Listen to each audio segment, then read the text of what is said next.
Making a VTuber model can be a long and tedious process, so here are 5 tips and tricks I've learned to help speed things up. Hey, I'm Ray, and let's go over some ways that I personally speed up my Live2D workflow. Copy and paste keyform.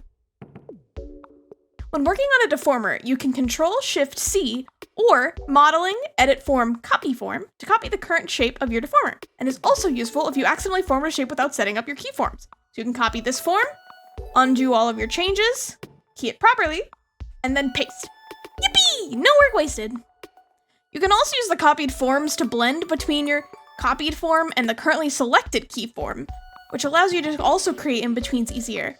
You can find this by going to Edit Form, Blend Form, or Control-Shift-B. Skinning. Despite the gruesome name, this is a really handy tool similar to spring bones in 3D that can basically generate physics params for certain objects for you. You'll draw the rotators along the shape you want to move, select Parameter, Skinning, and it'll cut up the art meshes along the rotators, and then you can go to the menu again and select the Generate Parameters option to get all the movements done for you. Then it's just a quick trip to the physics menu and bam, you got some wiggly movements. Something to keep in mind is that because this uses rotation deformers, your ability to modify the underlying shape of the mesh is heavily reduced when putting a deformer on top of it. Skinning is great for things like tails, but if you need to change shape more significantly than just basically position or maybe size, you may need to try using another method or manually do it using warp deformers. Reflections.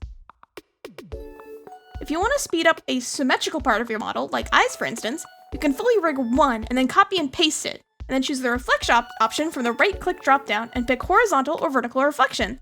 Choose any of the parameters you want to retain the same left and right motion they currently have, aka not to be flipped, from the checkboxes, and boom! You got 2 of them now. One thing with this one is that you'll want to be sure to copy the top level deformer and all the pieces under/within it to make sure that everything copies and reflects properly.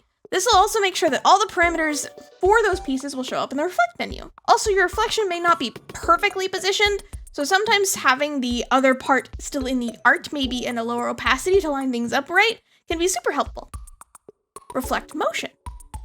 So now this isn't for reflecting a piece of your model, but it's reflecting something you've already rigged. If you've rigged one motion in one direction and want it to go the same way in the opposite direction, you can use the reflect motion feature. An example would be you move hair sway to the right and you want the same amount of sway in the other direction. So you pick the hair sway parameter value you've rigged, in this case the rightmost keyform, and select reflect motion and it'll copy the shape and just mirror it to the other end of the keyform. It can also be a great place to start with minor adjustments. Note this will only work for motions which would be equivalent left and right. For example, on my model, like the blush is consistent across the left and right movements, but the eyes would not be. Because in one way, one eye is coming closer to you, and then looking the other way, that same eye is moving away from you.